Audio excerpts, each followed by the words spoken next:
안녕하세요, 이 팀장입니다. 오늘은 반도체 튜토리얼의 세 번째 시리즈로 반도체 공학 관련 전공에 대한 콘텐츠를 진행하고자 합니다. 반도체 공학 전공이어 여태까지 이 팀장이 설명해드린 신소재 공학, 컴퓨터 공학 등 각 학과에서 반도체 관련 분야를 모아둔 전공인 만큼 반도체 공학 전공 자체에 대해 설명하기는 이 팀장에게 다소 편한 콘텐츠라고 할 수 있습니다. 비교과도 이 팀장이 설명해드린 여러 비교과를 두루두루 넣은 다음 하나의 분야 또는 연구 목표로 특화하면 되는 것이고요. 그런 만큼 이 팀장은 오늘 반도체 공학 전공이 어떤 전공인지에 대해서는 짧게 이야기하고 여러분이 관심이 있으실 만한 주요 17개 대학이 반도체 관련 전공에 대해 하나하나 다루어 보았습니다. 그런 만큼 반도체 관련 전공 진학을 꿈꾸시는 수험생들께 정말 많은 도움이 되리라 자부하니 반도체 관련 학과 진학을 꿈꾸시는 여러분들은 오늘 이 콘텐츠를 꼭 꼼꼼히 읽어보시기를 바랍니다. 그러면 바로 시작해보도록 하겠습니다. 오늘 반도체 공학과의 커리큘럼에 대해서는 반도체 계약학과 중 가장 역사가 깊은 성균관대학교 반도체 시스템 공학과의 교육과정을 살펴보며 이야기하도록 하겠습니다. 성균관대학교 반도체 시스템 공학과는 크게 회로 및 소자 설계 트랙, 시스템 아키텍처 트랙, 시스템 소프트웨어 트랙 세 가지로 교육과정을 구분해 두었습니다. 사실 반도체 공학 전공이 여러 전공이 교육과정 중 반도체와 관련해 산재해 있던 분야들을 가져와서 집약적으로 커리큘럼을 구성한 것인 만큼 각 트랙이 반도체 공학과만이 커리큘럼이라기보다 타 학과에서 배우는 내용들이 조금씩 혼합된 형태입니다. 우선 회로 및 소자 설계와 관련한 내용은 전자공학 전공에 더해서 일부 신소재 공학 전공과 관련이 있으며 시스템 아키텍처와 관련한 내용은 전자공학 전공에 컴퓨터 공학 전공이 더해진 내용이며 시스템 소프트웨어 트랙 역시도 컴퓨터 공학 전공과 전자공학 전공에서 배우는 내용이 섞여 있습니다. 따라서 이 팀장이 반도체 튜토리얼 콘텐츠에서 다루었던 내용을 모두 읽어보시면 반도체 공학과에서 배우는 내용을 전반적으로 이해할 수 있으실 것입니다. 반도체 공학과의 연계성으로 끝판왕이라 할 수 있는 전자전기 공학 전공과 반도체에 대한 콘텐츠는 머지않아 4월이 지나기 전에 이 팀장이 콘텐츠를 제작할 예정이니 조금만 기다려주시고요. 아무튼 반도체 공학과는 반도체와 관련한 내용을 대부분 배우기 때문에 반도체 특화 전문 인재가 될 수 있는 커리큘럼이지만 그 중에서도 어떤 분야에 특히 관심이 있는지에 대해서는 여러분들께서 구체화해야 할 사항이겠습니다. 근데 그렇다고 이 팀장이 여태까지 진행해온 반도체 튜토리얼 콘텐츠를 읽으면 반도체 공학 전공에 대해서 모두 이해 가능하다고만 말하고 넘어갈 수는 없는 노릇이기 때문에 오늘은 특별히 계약학과와 일반학과를 가리지 않고 주요 대학이 반도체 공학 관련 전공과 그 특징에 대해 훑어보려고 합니다. 이 팀장이 2025학년도 계약학과 분석 콘텐츠를 통해 반도체 공학 관련 전공에 지원하실 때 학과마다 지향점이 조금씩 다르니 이를 고려하셔서 지원하시길 바란다고 말씀해드린 적 있는데 이러한 점을 이 팀장이 총정리할 예정이라는 뜻입니다. 언제나 여러분이 지망하시는 학과의 실제 교육과정 및 연구실에 대해서는 직접 더블 체크를 해보시기 바랍니다. 첫 번째로 디지스트 반도체 공학과에서는 반도체 공정 전문 인력을 양성하는 것을 목표로 하고 있습니다. 교육과정의 경우 반도체 공학과인 만큼 요약하자면 반도체에 대한 모든 분야를 배울 수 있습니다. 반도체 공정을 탐구해보신 여러분이라면 알 수 있겠지만 반도체의 전공정이든 후공정이든 상당히 다양한 공학적 지식을 요구하고 있기 때문에 수학, 물리, 화학, 생물 등 기초과학과 함께 반도체 회로, 반도체 소프트웨어, 반도체 신호제어, 반도체 공정, 패키징, 반도체 재료, 소자에 대한 모든 내용을 배울 수 있습니다. 추후 말씀드리겠지만 하드웨어적인 부분에 집중해서 소프트웨어 쪽의 교육과정 및 연구는 활성화되어 있지 않은 반도체 공학 관련 전공도 꽤 있는데 디지스트 반도체 공학과는 시스템 프로그래밍, 고급 운영 체제 등 반도체 소프트웨어와 관련한 과목도 개설되어 있고 컴퓨팅 시스템 관련 연구실도 있습니다. 컴퓨팅 시스템 관련 연구 분야는 구체적으로 컴퓨터 구조 및 시스템 분야, 인공지능 최적화 및 가속 시스템 소프트웨어 설계 분야, 컴퓨터 빅데이터 AI 스토리지 시스템 분야가 있습니다. 디지스트 반도체 공학과 역시 반도체 공학과로 반도체 공학 전반을 다루기는 하는데 교육과정상 소프트웨어 쪽보다는 재료, 회로, 공정 쪽에 포커스가 두어져 있습니다. 소프트웨어를 단일 또는 중점적으로 다루는 연구실까지는 없지만 직접 회로와 관련한 시스템을 연구하는 연구실 정도는 있습니다. 또 2026년 완공 목표로 AI 반도체에 특화된 팹을 짓고 있으니 AI 반도체의 첨단 공정에 관심이 있으시다면 디지스트 반도체 공학과 지원 시 이를 어필하실 수 있을 것입니다. AI 반도체에 대해서는 이 팀장이 컴퓨터 공학 관련 반도체 콘텐츠를 통해 설명해 드렸으니 읽어보시고요. AI 반도체 특화 팹에서는 이종 집적화 기술, 즉 차세대 패키징 기술 개발 및 인프라 구축을 목표로 하고 있습니다. 간단히 설명해 드리자면 이종 집적화 기술이란 칩렛을 포함해 로직, 메모리, 센서 등 다양한 종류의 칩을 하나의 패키지 내에 만드는 기술을 의미합니다. 그중 팬아웃 기술은 입출력 단자 배선을 칩 밖으로 빼내서 외부에 더 많은 입출력 단자를 배치하고 반도체와 메인 기판 사이 배선 길이를 줄여서 성능 및 효율을 높이는 기술로 최근 삼성에서도 해당 기술에 주목하고 있습니다. 다음으로 카이스트 반도체 시스템 공학과는 반도체 시스템 공학과라고 볼 수 있습니다. 반도체 시스템에 필요한 인공지능, 회로 설계, 소자, 시스템 소프트웨어에 대한 심도 있는 교육을 실시하며 AI와 소프트웨어 관련 교과목도 많습니다. 다만 모든 교과 과정이 소프트웨어 쪽인 것은 아니고 반도체 시스템 공학과 신설 이전에도 반도체 공학 대학원이 있었기 때문에 반도체와 관련한 수준 높은 연구 실적을 많이 도출했으며 소자 개발에 대한 실적 역시 뛰어납니다. 연구실은 크게 반도체 소자 및 공정, 반도체 시스템 및 직접 회로, 컴퓨터, 인공지능 및 소프트웨어 분야로 나뉘어 있고 각 분야의 연구실 개수도 상당히 많기 때문에 웬만한 연구실은 다 있을 것이나 기본적으로 소자, 시스템, 소프트웨어가 기여가 더해진 것이라고 생각하시면 되겠습니다. 네 번째는 포스텍 반도체 공학과입니다.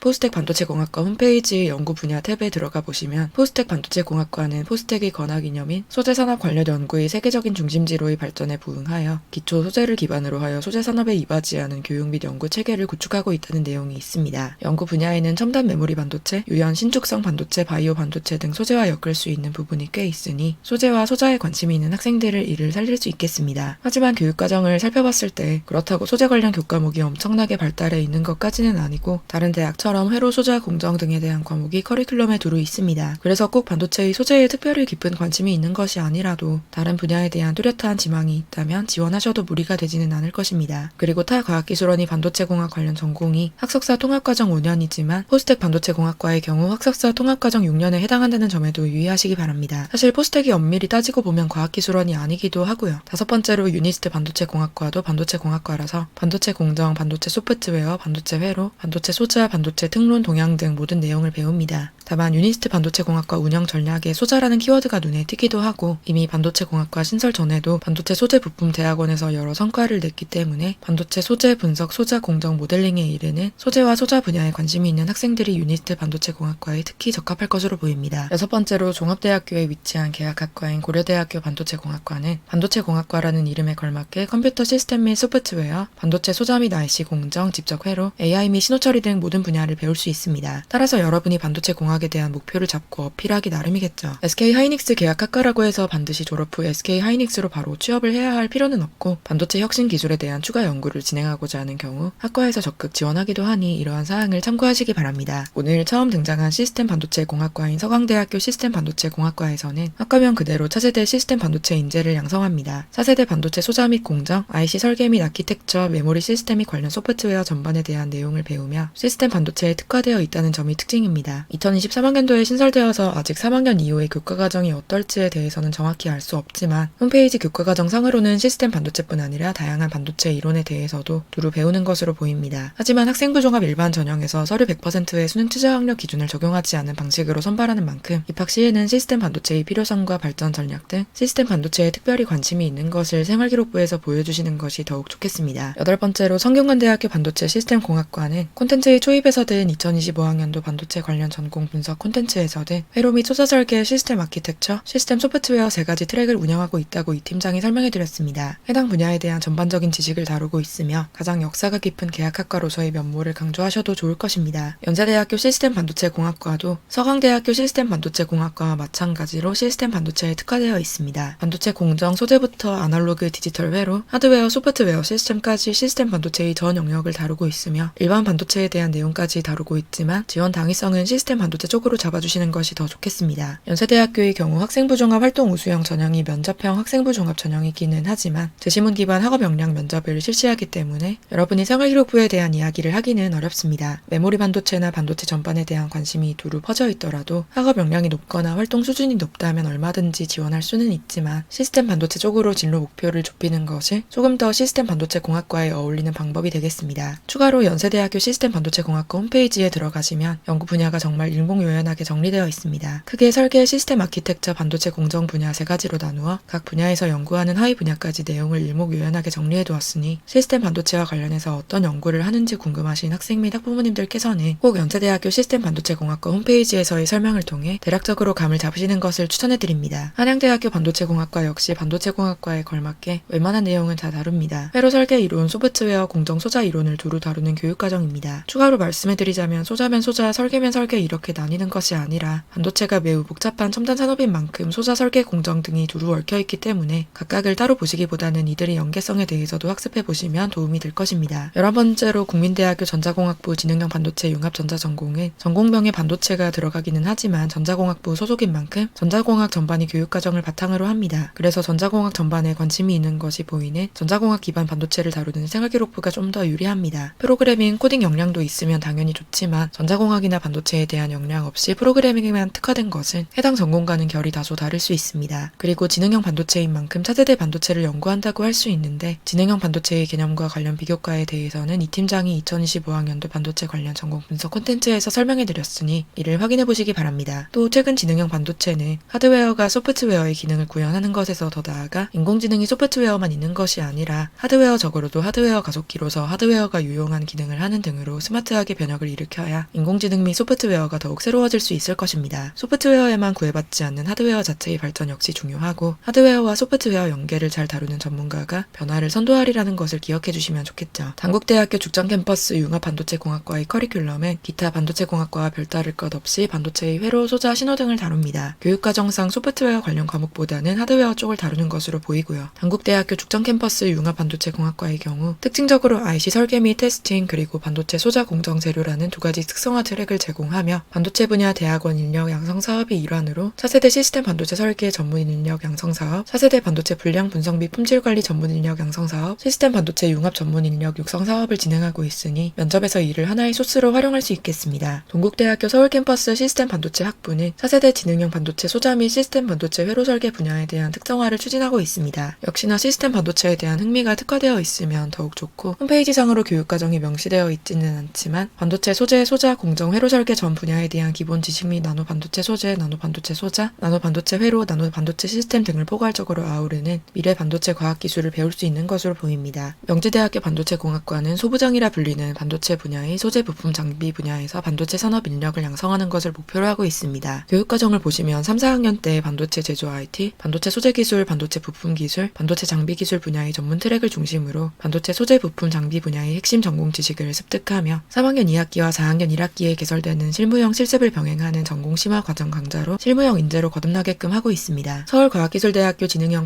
반도체공학과에서는 지능형 반도체 인재 양성을 목표로 하고 있습니다. 교육과정상으로 지능형 반도체의 소자 공정, 시스템 설계, 소프트웨어를 배우며 지능형 반도체 연구 분야에 대해서는 앞서 설명해드렸으니 넘어가도록 하겠습니다. 세종대학교 반도체 시스템공학과는 반도체 시스템공학과이기는 하지만 2025학년도 반도체 관련 전공 콘텐츠에서 설명해드렸듯 과학 시스템에 관련된 학과까지는 아닙니다. 반도체 설계, 반도체 소자 및 공정, 반도체 재료 및 소자라는 세 가지 반도체 분야를 연구하며 이수 체계도 상으로는 시스템 원칩 설계 및 공정 디바이스로 교육과정이 나뉩니다. 마지막 17번째로 아주대학교 지능형 반도체공학과 역시 지능형 반도체와 관련한 교육을 실시하고 있습니다. 참고로 지능형 반도체는 4차 산업혁명의 핵심인 인공지능 기술을 구현하는 데 있어 기존 프로세서 및 메모리 기술의 한계가 왔기 때문에 인공지능 연산에 필요한 자원을 획기적으로 계산하고 개선하는 용도의 반도체로 시스템 반도체에 해당합니다. 따라서 지능형 반도체에 관심이 있는 학생들은 시스템 반도체공학과에도 더 넓게는 반도체공학과에 지원하셔도 되겠습니다. 아주대학교 지능형 반도체공학과는 시스템 반도체 설계, 반도체 소자 및 공정교육, 지능형 반도체 개론 등 다양한 과목을 배우며 AI 연산을 위한 반도체가 지능형 반도체인 만큼 머신러닝 기초나 딥러닝 시스템처럼 AI 소프트웨어 과목 역시 커리큘럼에서 어느 정도 비중을 차지하고 있습니다. 총 17개 대학에 대한 이야기를 한 만큼 상당히 많은 내용을 다루었는데 마지막으로 반도체에 대한 관심이 생겨났지만 비교과를 어디서부터 쌓아야 할지 잘 모르는 수험생 여러분들을 위해 반도체 및 반도체 공학에 관심이 있는 학생들이 다뤄볼 수 있는 몇 가지 보편적인 비교과를 나열하면서 마무리하도록 하겠습니다. 반도체 및 반도체 공학에 관심이 있는 여러분들께서 다루어 볼 수 있는 비교과에는 반도체의 개념 및 성질 그리고 반도체의 규소가 활용되는 이유, 메모리 반도체, 시스템 반도체를 비롯한 반도체의 종류, 디램 및 낸드 플래시의 특징과 차이점, 무어의 법칙과 반도체 발전 과정, 트랜지스터의 원리 및 구조, 모스펫의 발전 과정, 반도체 칩 생산, 반도체 산업의 밸류 체인과 반도체별 산업 시장의 규모와 발전, 국가별 특화 반도체 산업 분야와 미중 반도체 패권 경쟁, 우리나라 반도체 산업 발전 전략 등이 있겠습니다. 그러면 오늘의 콘텐츠가 반도체 분야 진학 및 진로를 희망하시는 여러분께 많은 도움이 되시면 좋겠습니다. 감사합니다.